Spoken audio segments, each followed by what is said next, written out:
What's up, everybody? It's AG Reviews, back at it again. Last night I was able to see Final Destination Bloodlines, so let's talk about it. For me, the Final Destination franchise is one that has always been extremely underrated. Besides one film, which was Final Destination 4, this franchise is pretty consistently good. I mean, yes, there are some inherent flaws in each film and, with the franchise as a whole, but overall, I have always completely enjoyed this franchise and really loved pretty much every entry that we've gotten out of this series. Being a millennial, too, it has been engraved into like pop culture with my generation.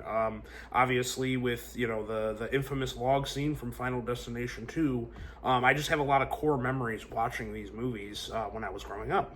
And obviously it's been quite a bit of time since we've gotten a Final Destination movie. The last one was Final Destination 5, which came out all the way back in 2011. So it's been 14 years, since we got a film, and for this franchise, that is a big gap. I mean, then the first 5 films came out relatively, I think it was like anywhere from 2 to 4 years after each each previous entry in the franchise. So yeah, it's been a while. And with this film, I was skeptical a little bit. I wasn't super excited until we got really close to the release. And obviously then a lot of the early screenings happened and a lot of the hype started happening. I started hearing a lot of good things about it. So then by the time I actually went to sit down and watch the film, I was pretty excited to see it. And I gotta admit, I was a big fan of this film. I felt like it is a worthy sequel, and a worthy entry into this franchise. One that, does a lot of the things that we expect from this franchise correct, but also adds a few new wrinkles to it and a few new things when it comes to the lore that made this a very enjoyable sequel. But to start my positives on the film, the main thing I have to talk about, it's the thing that we come to these films for. That is the violence, that is the kills, that is the gore. And I felt like this film had some of the best kill sequences that we've gotten in the franchise. One in particular, which I'm not going to go into spoilers, but if you've seen the movie, you probably know which one I'm talking about. There's one kill in particular in this film that might actually end up being my favorite kill of this entire franchise. And I'm not going to say it is definitively right now because I don't want recency bias to play a part in it. I want to give it a little bit more time before I give it that title, but it's easily top 3. Easily one of the best kills that we've gotten in this franchise. And just overall, in general, the way that they directed the scenes, the kill scenes, was just done masterfully. It does a very good job at building the anxiety and the tension in the scenes. There was an interview with someone from the film, I can't remember if it was the director or the writer of the film, where basically they talked about how we got that scene in the trailer where the glass drops into the ice bucket. And, he basically along the line said that if we would have just had somebody drink the glass, that would have been too easy. And this film does a really good job of like building that tension, making you think something is going to happen, and then diverting them going away from it, and then something else completely bad happens. And it just kind of keeps building that with each set piece and with each kill. And so to me, it just like the entire movie, I was just basically when the set pieces started, I was in an anxiety-induced, coma essentially, where I was just like, I had so much anxiety while watching these scenes, and the tension just kept progressively building and building. It was like when you got to the kill scene, it was great, right? I think they did a good job too with the practical effects and the CG mix. I've seen some people complain about the CGI, but I really liked the blend that they did.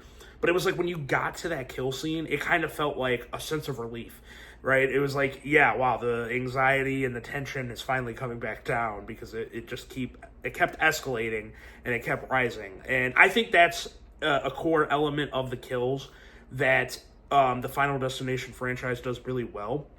And really, those are the ones that are the most impactful. And I felt like in this film, that just happened multiple times.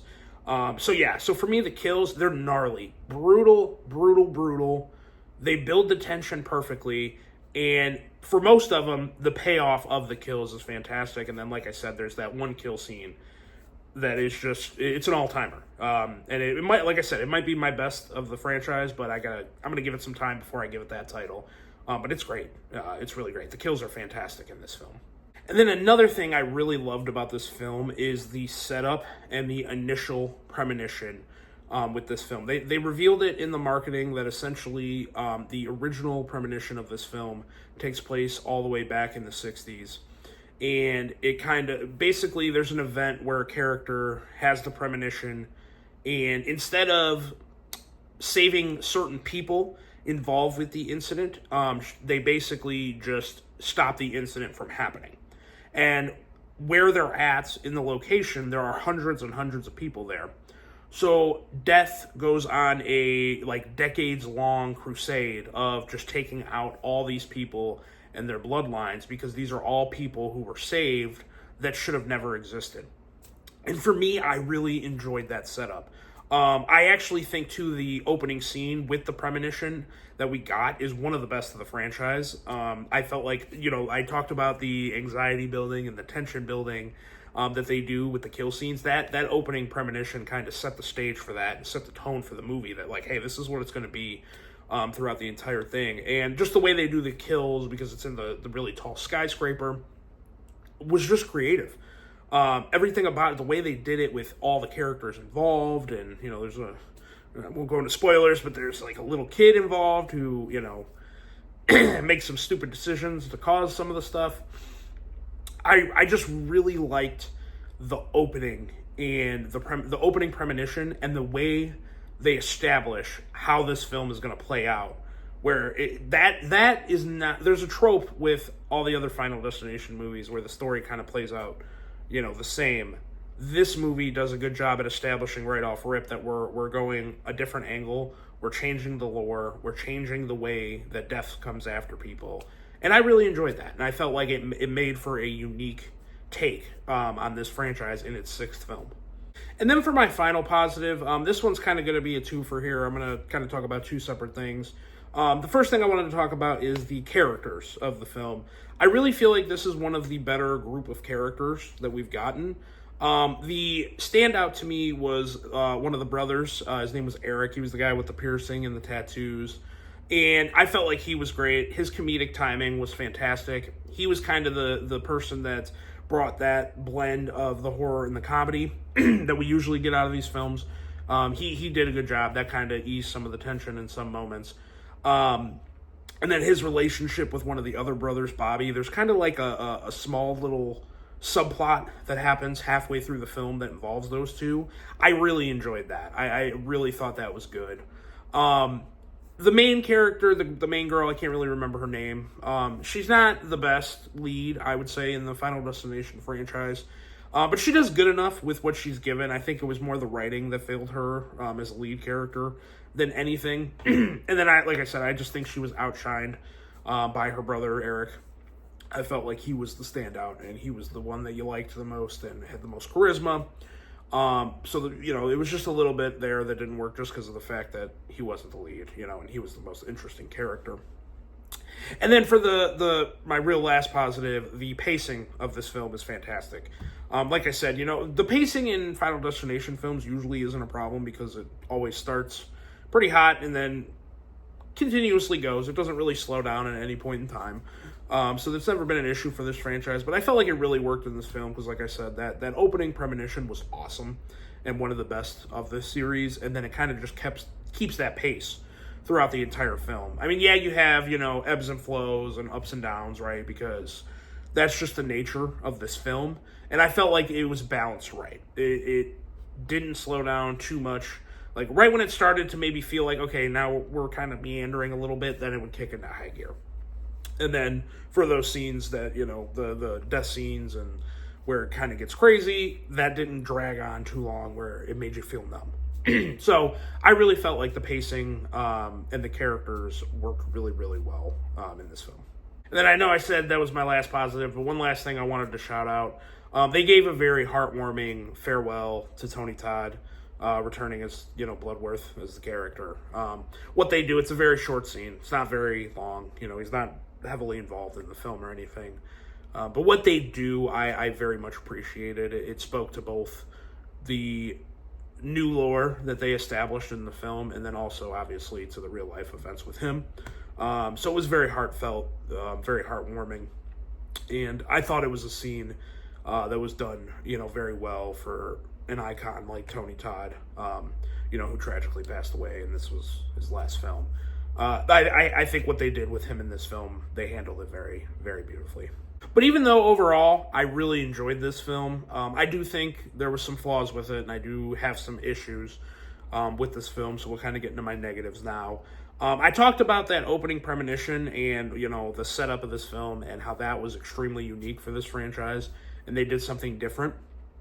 The only problem I have is that once you set that up in this film and they give you that premonition that is unique to the franchise, once we get into the other part of the film and we get into the present day and death going after this family, it does kind of play as a paint-by-numbers Final Destination film.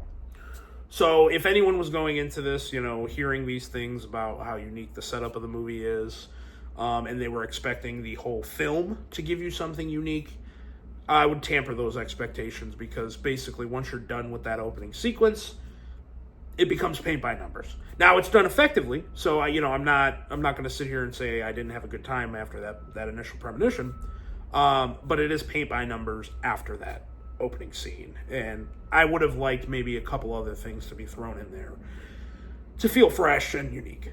And then I talked earlier about how I felt that this film had one of the better ensemble casts and group of characters in the franchise. And there was definitely some standouts, which I talked about earlier. But some of the characters that I felt like I did like had short roles, right? So I won't say who. I don't want to spoil anything. But there were some characters that I did enjoy and did like for their limited screen time that they had, that I felt like were maybe killed off a little too early. And then other characters that I didn't really enjoy ended up lasting a lot longer in the film. So I felt like maybe they could have moved around some of the characters who were bigger players in the film and who weren't, and that would have made for a little bit of a better experience. But yeah, I do feel like some of the characters were extremely underdeveloped, while others were given more time that they probably shouldn't have had. And then for my last negative, I'm going to go into some mild spoilers. I'm going to put a tag up here, just so that way everyone who's watching knows that I am going to get into some mild spoilery things.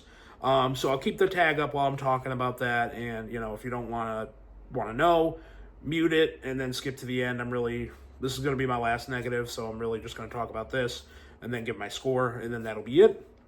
So we're going to go into some mild spoilers now. So the new lore, right, it introduces with the opening scene with Iris, the grandmother of this family, and how basically because she stopped this incident from happening with death is now coming after every single person that was there and going after their entire bloodline, because all these people are not supposed to exist.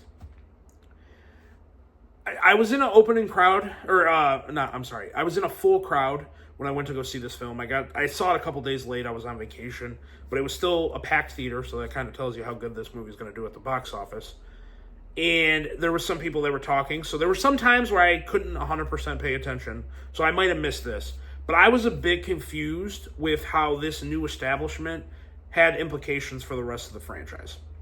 My wife seems to believe that means that basically everybody in every film in this franchise was connected to that original event in the 60s. I don't know, because again, I don't think the movie was either very clear with it or I just missed it when watching it. But if that is the case, because of where this movie ends, I don't really see how we can continue this franchise going forward without some retconning happening. So that part of it, so kind of the ambiguity and some of the nuance of the added lore that they put into this film, I felt like could have been a little bit better explained about what it means and what death is going to do going forward. Now, maybe there's not going to be a sequel. I don't know. I mean, I'm pretty sure it's making a lot of money, so I think we're going to get another one.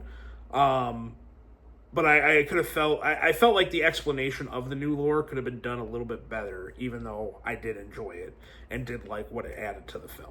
So we're done with the spoilers, mild spoilers there now. So yeah, final thoughts on this film. I mean, I had a blast with it. I really enjoyed it. it did have a few flaws, but overall, I think this is a very solid and a fun entry to the Final Destination franchise, which again, in my opinion, is underrated and seems to be very consistent in the quality that it delivers. And it really, it knows what the fans want, and it tends to deliver on that pretty much every time except for one.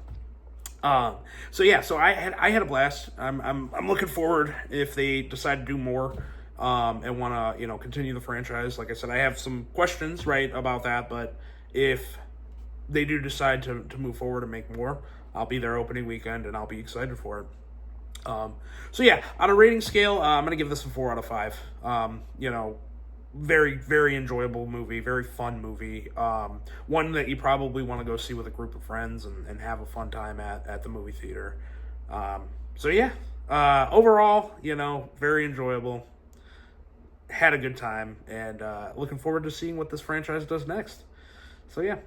All right, guys. Well, if you've seen Final Destination Bloodlines, go ahead and comment below and let me know what you thought. If you haven't subscribed to my channel, go ahead and subscribe. I'm going to continue cranking out reviews and doing some live shows.